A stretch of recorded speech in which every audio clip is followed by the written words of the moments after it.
bem-vindos à live JR desta sexta-feira, hoje para a gente falar de um assunto muito importante que é a exposição nas redes sociais. Aliás, estamos aqui todos expostos nas redes sociais da Record TV para discutir esse assunto. Você que está conosco pode mandar a sua dúvida, a sua pergunta, que a gente vai tentar responder todas ao longo da live JR, pelas plataformas digitais da Record TV, Portal R7 e Jornal da Record. Hoje comigo está a Mari Bispo. Mari, prazer dividir a live com você. Prazer, Camila, prazer todo mundo que está assistindo a gente e também aos doutores, né? Marcelo, vou apresentar então, Camila. Por favor. Já que você tocou a bola para mim, o doutor Marcelo Sampaio Soares, que é advogado criminalista. Prazer, doutor. Prazer, boa tarde. Boa tarde. E o doutor Guilherme Delarmino, que é advogado, especialista em crimes cibernéticos. Obrigada pela presença, hein? Doutores, vamos começar já falando dessa exposição nas redes sociais, né? Tem um limite para você expor ali a sua vida? Qual é o perigo que isso esconde, na verdade? Guilherme, fica à vontade aí. Bom, o perigo ele é diário. Muito obrigado, doutor Marcelo. É um prazer estar participando aqui com vocês. Hoje todos nós observamos que dia após dia os golpes eles estão se ampliando, se modernizando e se aperfeiçoando. Hoje o cenário ideal para o criminoso está sendo na internet. Ele não tem contato com ninguém, o contato é virtual e o resultado está sendo muito mais efetivo. Diferente daquele criminoso consumado de antigamente, colocava uma arma na cintura e ia num bar da esquina assaltar uma pessoa. Hoje, um menino com um celular na mão, ele consegue fazer um estrago muito grande, afetar muitas famílias, muitas pessoas.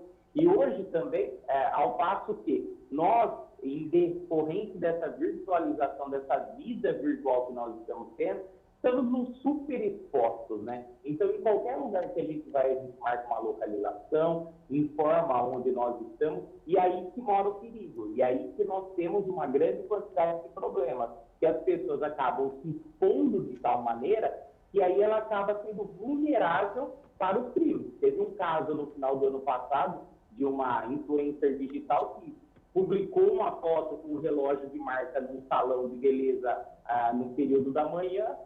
Passados algumas horas, bateram lá na porta, gostaria de falar com a fulana de tal. Foram lá e assaltaram ela e levaram o relógio dela. Então, se nós não tomarmos esses cuidados, no mínimo de não se expor de uma forma indiscriminada, nós podemos ser a próxima vítima. Eu tenho um dado aqui, o Brasil está em terceiro lugar no ranking de países que mais consumiram redes sociais em 2021. Ao todo, aí, em média, 3 horas e 42 minutos por dia é o tempo que os brasileiros passam nas redes sociais especificamente. A gente sabe que a gente usa as redes, né, para divulgar fotos, vídeos, textos, como o senhor mesmo disse, né, doutor Guilherme, muitas pessoas marcam a localização geralmente em tempo real, né? Estou aqui almoçando nesse restaurante com essas pessoas, informação para dar e vender nas redes sociais. Será que a gente tem noção do tamanho do problema que isso pode causar para a gente? Porque tem muitas pessoas, a gente sabe, maliciosas, né? Mal intencionadas nas redes sociais que estão consumindo essas informações, muitas vezes pessoais, que a gente coloca nas redes sociais. Será que as pessoas têm noção disso, doutor? Eu acho que, até respondendo a pergunta da Camila, acho que é muito difícil você determinar aí qual a postura ou a dosagem correta, né? Eu acho que a palavra cautela, acho que tem que ser muito usada, desconfiança, e nesse exemplo que você deu, também é muito pessoal, né? Se você for analisar, por exemplo, a questão do bom senso, o bom senso meu pode ser diferente de vocês, né? Talvez um bom senso médio. Mas essa superexposição, eu acho que ela pode trazer consequências muito graves. Então, acho que a cautela, enfim, a desconfiança, eu acho que um pouco mais de resguardo, acho que passou a ser essenciais aí nos dias de hoje. Rede social, quando a gente fala, também é negócio, né? Não é só a gente tratar relacionamento. A gente pode vender produto, a gente se vende como produto também, né? Eu, por exemplo, o perfil da minha rede social mudou muito nos últimos anos, porque eu acho que é um local muito legal para divulgação de trabalho e tudo. E a gente vê cada vez mais os criminosos se especializando nos golpes, né? São os golpes antigos, golpes novos, mas o crime organizado entra agora, acho que é um fato muito interessante nessa discussão, entra com tudo, né? Justamente para conseguir enganar as pessoas e usar os dados que a gente mesmo expõe nas redes sociais. Desculpa, Guilherme. Se você for analisar, é exatamente isso, que eu acho que a rede social ela é uma ferramenta maravilhosa, né? Sabendo usar, pelo ponto de vista de negócio, pelo ponto de vista das relações interpessoais. Hoje, por exemplo, você tem condição de falar com pessoas, né? Com amigos, enfim. Você tem outras cidades, outros países, essa interação. Então, não tenha dúvida, isso é muito bacana, né? Só que tem que sempre saber tentar, a palavra que eu acho que seria mais adequada seria o equilíbrio. Né? E doutor Marcelo ou doutor Guilherme, acho que mais para o doutor Guilherme por conta dessa questão de crimes cibernéticos, como é que as pessoas, né, em geral, mas principalmente esses influenciadores que precisam todos os dias estar alimentando as suas redes sociais, né, os seus seguidores, a gente vê muito isso hoje, de fato, como a Camila disse, é uma profissão hoje em dia, né, para muitos. Como é que a gente pode tornar as redes mais segura, a gente estar lá com mais segurança? Boa pergunta. São pequenos cuidados que nós devemos tomar ao longo do nosso dia a dia. Então, por exemplo, você vai em um comércio, em um estabelecimento, ao invés de publicar a sua chegada, publica a sua saída, para que as pessoas, para que aquela pessoa com má intenção, nesse período, ele não saiba que você está lá e tenha tempo de agir. Por exemplo, uma outra situação, publica localizações de locais públicos, por exemplo, shopping, um grande restaurante. Agora, um cuidado que nós não podemos é, por exemplo, publicar a localização da chácara ou da casa da minha tia onde eu estou, de algum lugar bem específico, porque aí a pessoa sabe aonde você está. A partir do momento que você, se necessário for, publicar a sua localização, publica de um ambiente que seja público, onde diversas pessoas possam estar lá, nada muito específico. Porque se nós não tomarmos esses pequenos cuidados, com certeza nós estamos vulneráveis e, como o doutor Marcelo falou e a Camila disse, hoje a questão do crime organizado se organizando em torno da aplicação e efetivação desses golpes, porque é muito fácil você recrutar jovens com conhecimento tecnológico para perpetrar um crime na internet. E eles, com conhecimento, sabendo da dificuldade de localização, dependendo do tipo do perfil do hacker, do profissional, ele tem uma segurança em aplicar os golpes. Então, por isso, é muito um cuidado, ele tem que ser redobrado. E Camila, a gente mostrou um exemplo prático disso no Jornal da Record dessa semana. A repórter Cleisla Garcia fez uma reportagem falando sobre um casal de influenciadores que costumam, de fato, postar e publicar toda a sua rotina nas redes sociais. Eles tiveram a casa invadida por criminosos enquanto eles estavam em um show, curtindo o show, postando tudo, dividindo com os seguidores, né? Em tempo real ali o show, e os criminosos, as câmeras de segurança mostraram que entraram na casa desse casal com tamanha tranquilidade, ou seja, pareciam que sabiam que o casal não estava em casa, estavam ali, roubaram, né, fizeram uma limpa, roubaram várias coisas, saíram com tranquilidade e assim foi o crime. É um exemplo prático, né, doutor Marcelo, sobre o que a gente está falando, né? Dividir a localização e atualizar a internet em tempo real o que está acontecendo, o que você está fazendo. Não tenha dúvida. Até que acho que foi muito bem colocado pelo Guilherme essa questão de repente, você vai postar alguma coisa nesse sentido, que poste quando saiu, né? Porque nesse exemplo prático que você acabou de dar, infelizmente, enquanto eles estão no show, facilitou bem a vida para o criminoso, né? Porque para eles é uma ferramenta maravilhosa, porque em tempo real ainda ele está sabendo até quanto tempo ele pode permanecer, né? Então, quer dizer, é muito difícil você saber como dosar, né? Mas até porque esse exemplo que você deu são pessoas que acho que vivem disso, né? Acho que aí não tem, cada um tem um estilo, cada um sabe como faz, pode ser pessoal ou profissional, mas de qualquer forma acho que nesse caso não, mas eu repito, acho que a cautela é muito importante e talvez ter um pouco mais de privacidade, ainda que nos dias de hoje isso possa parecer utópico, né? Gente, tem uma pergunta aqui pelas redes sociais, a Laís Amorim, ela pergunta, e se uma empresa vaza os nossos dados, quais as providências legais que a gente pode tomar? Dá um desespero, né? Para a gente que é leigo, não dá nem para saber por onde você começa. Você não sabe em que você caiu, você só sabe que você foi enganado e às vezes você perde ali o acesso e você também não sabe em quais mãos estão os seus dados e como esses dados vão ser usados e até quando, né? Eu acho que o Dr. Guilherme pode responder.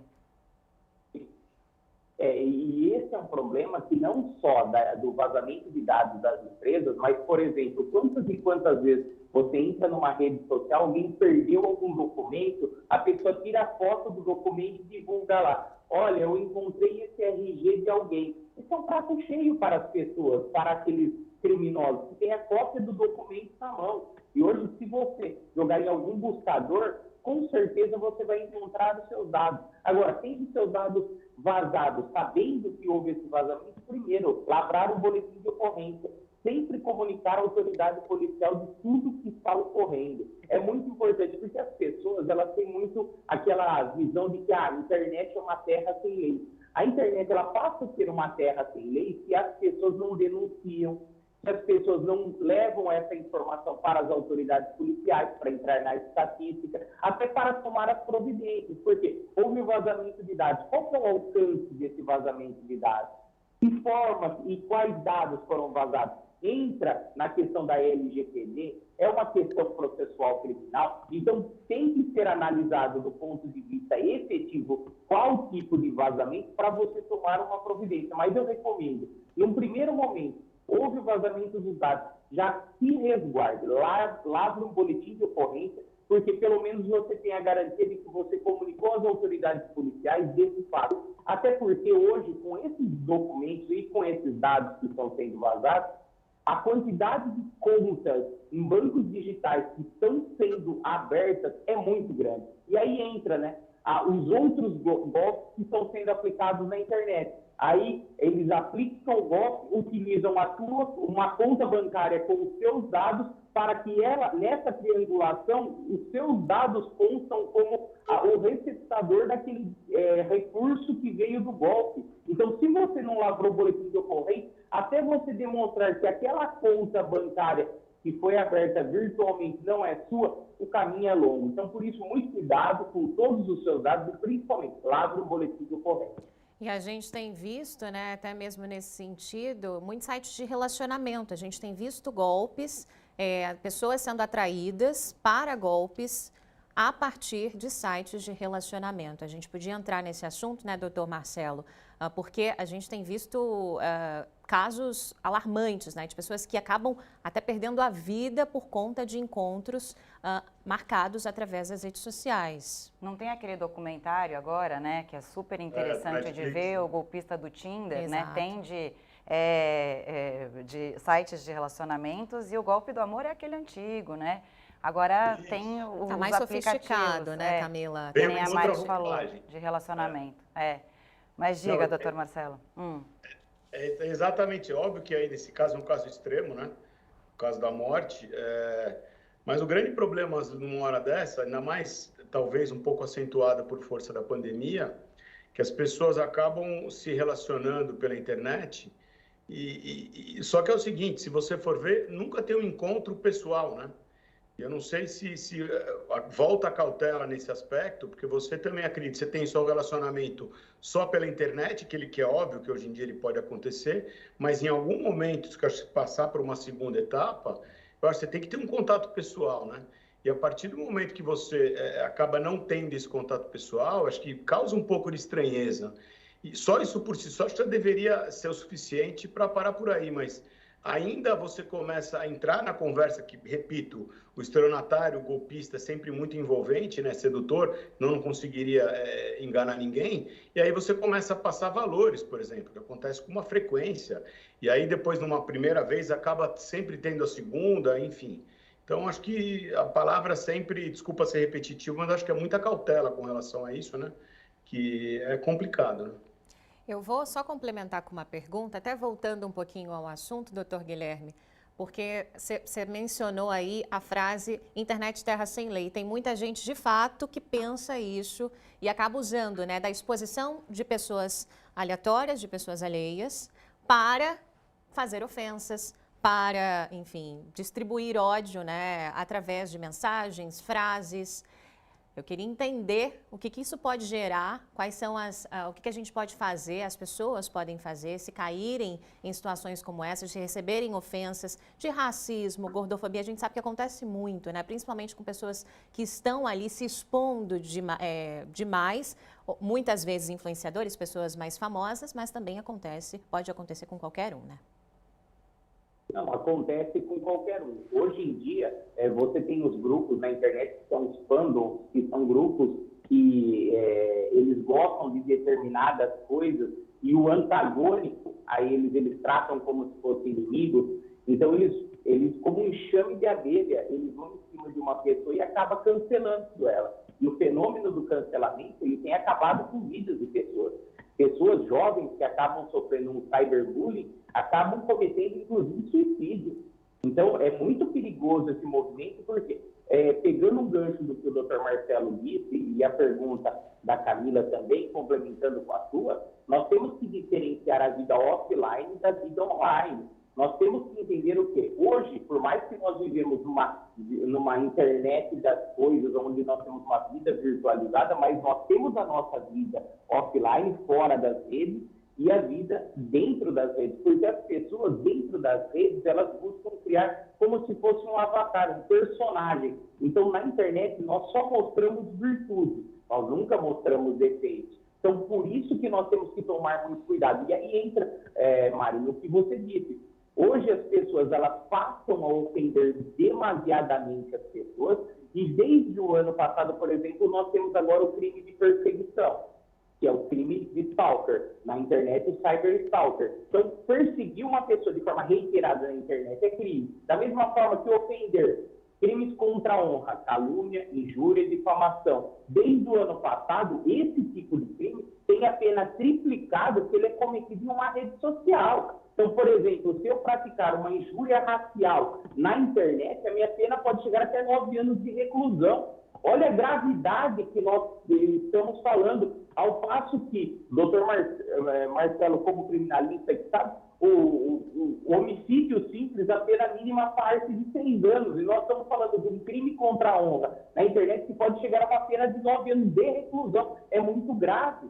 Então, se as pessoas não tomarem cuidado, porque o que eles imaginam, olha, a internet é uma tela sem leis, eu não vou ser encontrado, porque na minha frente tem uma tela. Só que nós temos hoje o marco civil da internet, que ele possibilita que nós consigamos a quebra do sigilo telemático dessa pessoa. Então, há uma notificação a esse provedor de aplicação na internet, uma rede social, ele traz os dados dessa pessoa, traz o IP, através desse IP, você consegue, através do provedor de conexão na internet, os dados pessoais dessa pessoa. E por IP, muitas vezes, você consegue até a geolocalização. Então, as pessoas imaginam, olha, eu nunca vou ser pego. Muito cuidado, porque você pode ser pego e responder por processos com penas altíssimas. Desculpas, claro, só complementar, como o Guilherme bem falou, que eu acho muito importante registrar o boletim de ocorrência, porque às vezes a gente tem uma lenda de que há uma impunidade, mas se você não provocar, se você não registrar a ocorrência, nada pode ser feito, né? Então, o começo é feito por aí. E no caso do crime eletrônico, é bom que se diga, porque hoje em dia, como todos os crimes são praticados eletronicamente, então qualquer delegacia hoje tem condição suficiente de apurar como acontece. Agora, em casos mais delicados, existe uma delegacia especializada em crimes eletrônicos, né? Então é importante também, até para uma questão de utilidade pública, fazer esse adendo. Vamos continuar nesse servição, né, para falar quais são os crimes mais comuns, quais são os golpes mais comuns, né, para quem nos assiste, de repente ficar mais atento, porque tem, como a gente estava dizendo, golpes antigos, né, desde clonar o WhatsApp, né, como esses mais novos, como vocês estavam explicando aí. Então vamos fazer um servição, pode começar pelo Dr. Marcelo e depois o Dr. Guilherme fala também.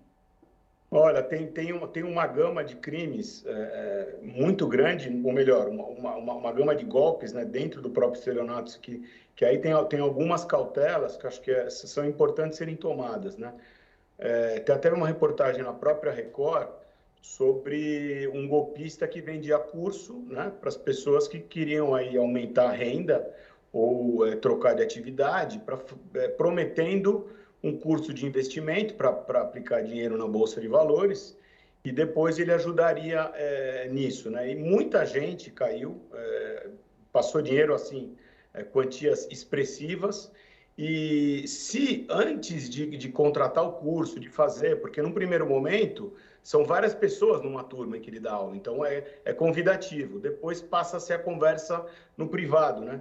Se antes de você contratar esse serviço ou fazer esse curso desse guru de investimento, vamos dizer assim, você fizesse uma simples pesquisa no Google, no Tribunal de Justiça, em qualquer buscador aí, você já tem esse, por exemplo, tinha já antecedentes criminais. Então, acho que é muito importante, antes de tomar qualquer medida, estudar um pouco mais. Essas pesquisas são fundamentais. No caso de uma pessoa jurídica, o próprio site da Receita, você pode pesquisar o CNPJ, você tem um Reclame Aqui, enfim. Nesse caso específico que eu disse, só concluindo, desse guru financeiro, o LinkedIn, se ele é tão bom assim, no LinkedIn dele também você poderia ter as informações. Então, acho que o principal também é para evitar fazer uma checagem geral. Uhum. Doutor Guilherme, pode complementar também. Eu acho o seguinte, ó, no primeiro momento, nós temos que tomar alguns cuidados. Então, por exemplo, os golpes, dia após dia, eles vão sendo aprimorados. Então, alguns cuidados. Nunca clicar em um link, porque através desse clicar no link, você pode, sem querer, ter o seu WhatsApp clonado, sua rede social clonada, seu e-mail clonado, ou sua conta bancária. Porque você, muitas vezes, por exemplo, quantas e quantas vezes que eu abrir meu celular aqui, eu mostro para vocês a quantidade de torpedo SMS que eu recebo aqui, por exemplo, com golpes de oferta de emprego para ganhar trabalhando na internet. Aí você olha o link da pessoa lá, está uma forma de clonar o WhatsApp. Então, boletos. Vou pagar um boleto que foi gerado através da internet. Muito cuidado, porque o golpe do boleto fraudulento, ele está ocorrendo todo dia. Vou comprar algum veículo, algum automóvel, algum imóvel através de leilão na internet. Muito cuidado com a página, porque muitas vezes eles copiam, eles clonam a página do leilão, do site de leilão, colocam uma nova URL com o final de um outro país, eles hospedam em um outro provedor de outro país, e você acaba caindo no golpe, arrematando esse bem e perdendo todo o recurso.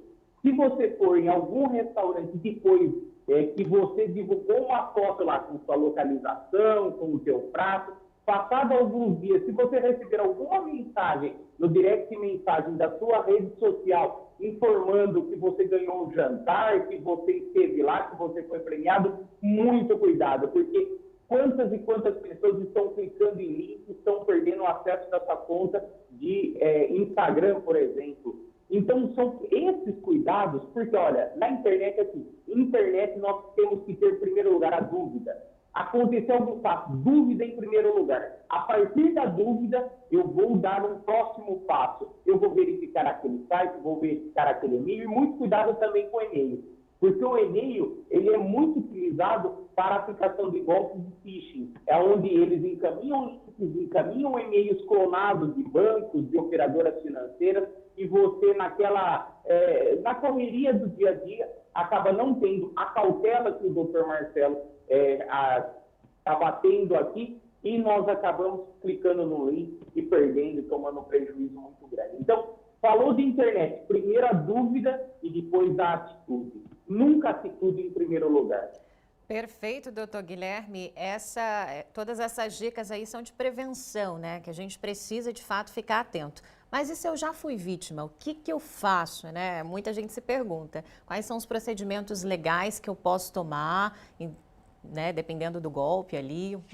Uma prática, assim, o que a gente pode fazer se a gente é vítima de um problema como esse? Tudo depende do golpe, Mari. Primeiro ponto.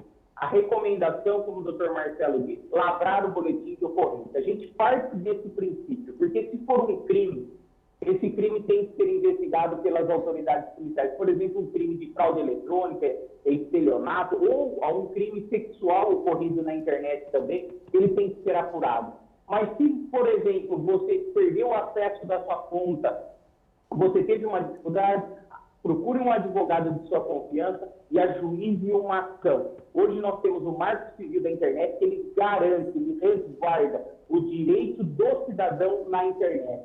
Então, através desses direitos, você consegue reassumir de volta suas contas, seus perfis, você deixa de ter esse prejuízo. Porque é como foi dito pela Camila, olha, eu estou usando a minha rede social de alguns anos para cá de forma profissional. Hoje é o seu negócio. O seu negócio está na internet. E você perder o acesso do seu negócio significa prejuízo financeiro. E ocorreu uma situação dessa também, por cautela, notifica a empresa responsável pela rede social, Facebook do Brasil, Twitter, e comunicam a eles, olha, eu tive um problema na rede, assim, assim, assim. Eu estou comunicando para vocês tomarem a providência também. Por quê? Se porventura alguém aplicar algum golpe através de sua rede social, você tem um documento demonstrando que, olha, eu comuniquei essa empresa e se eles foram negligentes, responsáveis são eles, não eu.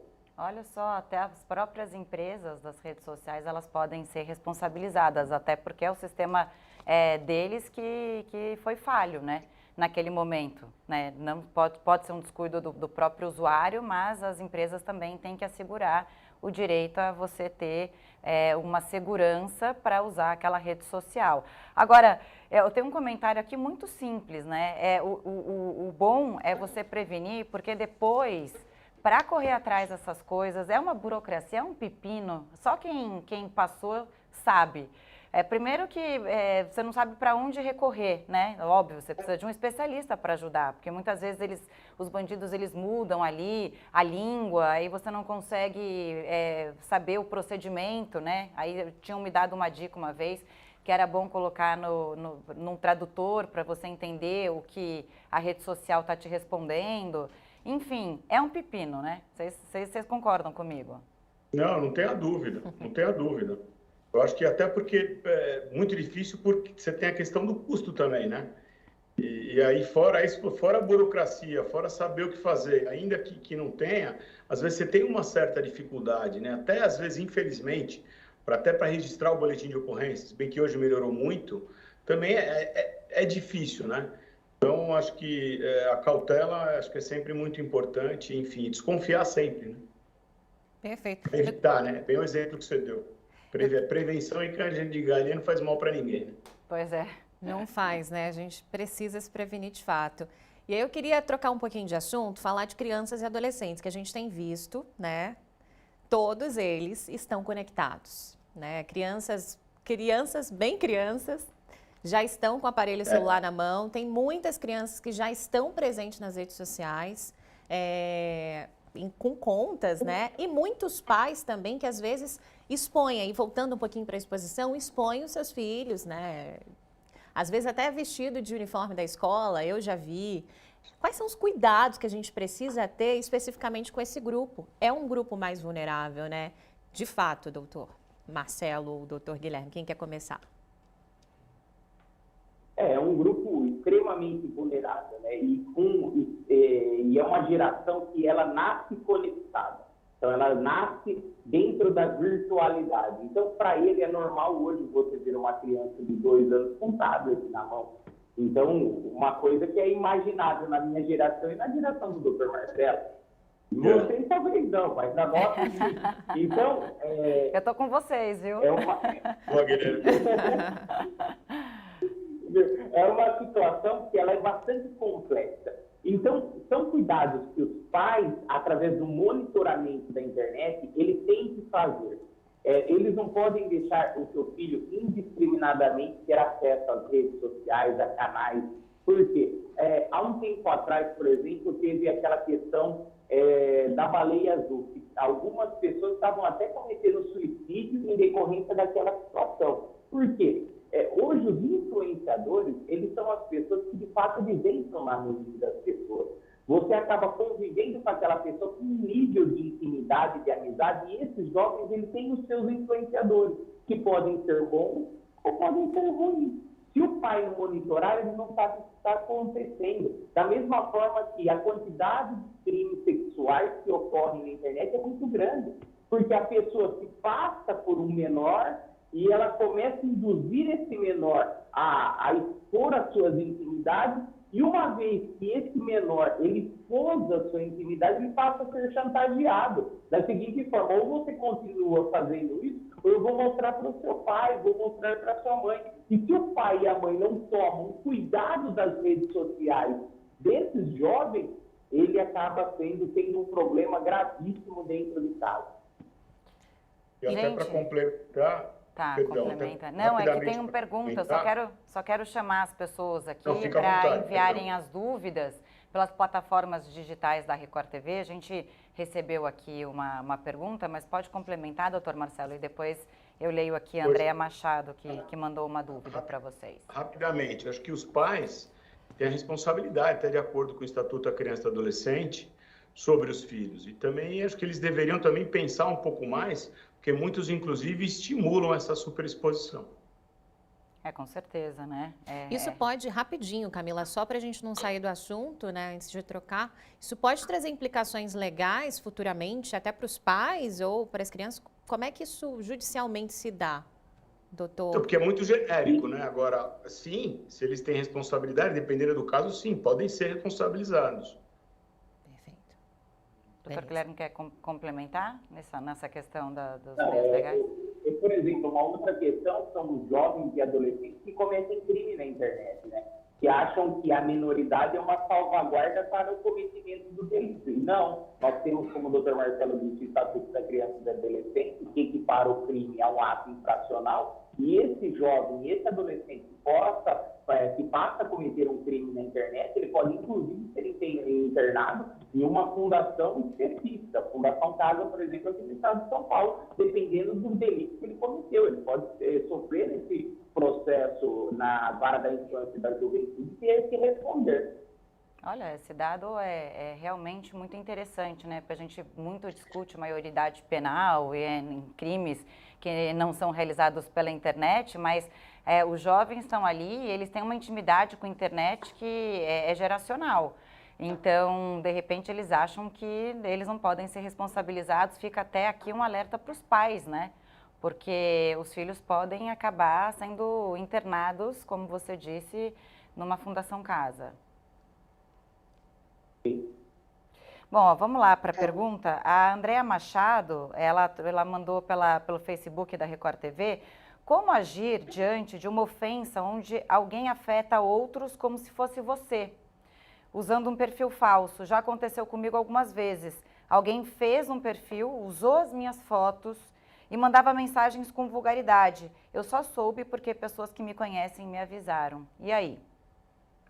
Acho que é importante, numa hora dessa, você ter essa prova, né? O ideal, talvez, é mais burocrático, tem um custo também, mas fazer uma ata notarial, se dirigir até o cartório, mostrar isso para o inscrevente que vai lavrar uma ata, com isso também lavrar um boletim de ocorrência, para que quem fez isso, né? Porque como o doutor Guilherme falou, é verdade, a internet não é terra sem lei, só que tem que provocar a justiça, como eu também já mencionei, que faça o boletim de ocorrência, enfim, para que isso possa ser apurado, quem fez possa ser punido. E nesse caminho tem essa... Desculpa, doutor Guilherme, pode complementar, perdão. Só complementando o que o doutor Marcelo disse, ocorreu esse crime, lavrou o boletim de ocorrência, conforme o doutor Marcelo disse. Você resguarda os vestígios desse delito. Por exemplo, tira o print, filma a imagem, no caso, o Dr. Marcelo recomendou a ata notarial, que é uma prova aceita e válida pela justiça, e a pessoa também, é muito importante, quando você sofreu um crime na internet, você copia o URL, que é o link daquela postagem. Então, no canto da postagem tem 3 pontinhos. Você clica lá e clica em copiar o link, porque esse link vai ser necessário para a identificação desse criminoso e para a quebra do sigilo telemático dessa pessoa. Com esse link, através do Marco Civil da internet, essa pessoa pode contratar um advogado, ajuizar uma ação, quebrar o sigilo telemático dessa pessoa, descobrir a sua identidade e levar depois, com certeza, para as autoridades policiais para a averiguação da possibilidade de um crime e, na sequência, também ajuizar uma ação de reparação de dano moral. Até porque sua imagem foi utilizada, pessoas foram ofendidas como se fosse essa pessoa e alguém tem que ser responsabilizado. Porque esse alguém, ele está cometendo um ato ilícito, tanto civil quanto criminalmente. É exatamente isso que eu ia falar, né? Porque a gente tem visto aí muitas pessoas tendo fotos íntimas vazadas, né? A gente tem visto bastante isso nos últimos anos. E como é que a pessoa, né? Como descobre a pessoa que fez isso e como ela pode responder judicialmente, né? O que judicialmente ela responde por quê? Mari, é importantíssimo a pessoa, primeiro, guardar os vestígios dessa publicação. E se for em rede social, copiar o link da rede social. Você sabe que esse é o ponto fundamental para, numa ação onde se solicita a quebra do sigilo telemático, você tem que individualizar essa publicação. Não adianta você ajuizar uma ação e falar, juiz, o perfil do fulano de tal postou. Não, você tem que demonstrar para ele, postou nesse link aqui. A partir desse link, há a quebra do sigilo telemático. E há uma punição mais grave, até porque hoje nós temos crimes de exposição de imagem íntima, que foram incluídos no Código Penal, inclusive com aquele crime de revenge porn, né, que é a vingança pornográfica, que a pessoa tem um relacionamento com outra pessoa, e aí ele tem essas fotos íntimas que eles construíram ao longo do relacionamento, e passa a fazer chantagem. Olha, ou você faz isso, ou eu vou divulgar as suas fotos que eu tenho. Que é um crime também, com pena agravada. Olha, gente, a gente tem mais 3 minutos de live aqui. Vamos chegar para as conclusões finais. O que vocês diriam, então, para quem está nos assistindo? Qual é a dica de $1 milhão, né? para quem quer se proteger e qual o conselho que vocês dão? O que vocês falam para essas pessoas que estão aqui com a gente? Então, vamos lá. Eu acho que, na realidade, em cima do que a gente falou, porque, infelizmente, não tem uma receita de bolo, né?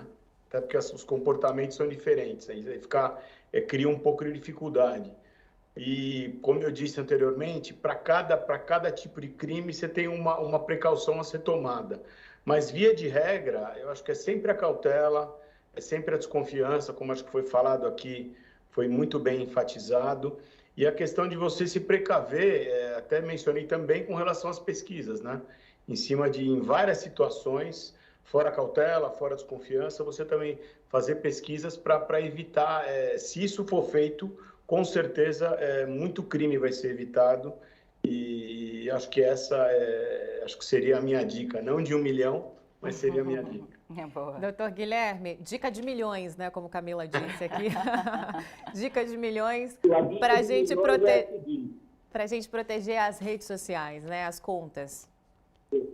A dica de milhões é a seguinte, não se acovarde, porque nas redes sociais e na internet, muitas vezes a vítima, ela fica envergonhada de toda a situação e constrangida de ter caído num golpe, de ter sido ofendida ou de estar sofrendo perseguição. Então, ela não pode se acovardar, ela tem que buscar e tomar uma atitude, lavrar um boletim de ocorrência, ajuizar uma ação, ela tem que ter essa coragem para enfrentar, porque ela tem que ter a ciência de que ela é vítima, ela não gerou aquela situação. Espertalhões e bandidos, cybercriminosos que estão se aproveitando dessa situação. Então, ela tem que enfrentar. E cuidado, como o Dr. Marcelo disse, vigilância. Não clique em qualquer link, não acredite de qualquer coisa e sempre desconfie. Internet, sinônimo de desconfiança. Nunca acredite em tudo. Desconfie, um pé atrás e a partir daí você construa dentro do que você enxerga como realidade. Perfeito. E se cuidar também, né? Porque além de tudo que a gente falou aqui, a internet também, a exposição, a superexposição pode trazer gastos mentais para a gente. Então, é um cuidado duplo, né? Mentais e materiais. E materiais. Né? Depois, para correr atrás do prejuízo, fica difícil. Bom, queria agradecer muitíssimo a presença do Dr. Marcelo Sampaio Soares, advogado criminalista. Até a próxima, Dr. Marcelo. Que agradeço. Boa tarde para vocês. E também o Dr. Guilherme Delarmino, que é advogado especialista em crimes cibernéticos. Obrigada pelas valiosas dicas, doutor. Eu que agradeço, Camila, Mari, prazer, doutor Marcelo, me coloco à disposição e não vamos levar aquele jargão de que internet é uma terra sem lei. Internet tem lei e essas leis elas podem ser efetivadas desde que nós tomamos a atitude correta. É isso aí, Mari. Tamo junto. Obrigada. Tamo junto. Conversa de milhões. Obrigada, pessoal. É isso aí. A live JR desta sexta-feira chega ao fim. Obrigada pela sua participação. Até a próxima.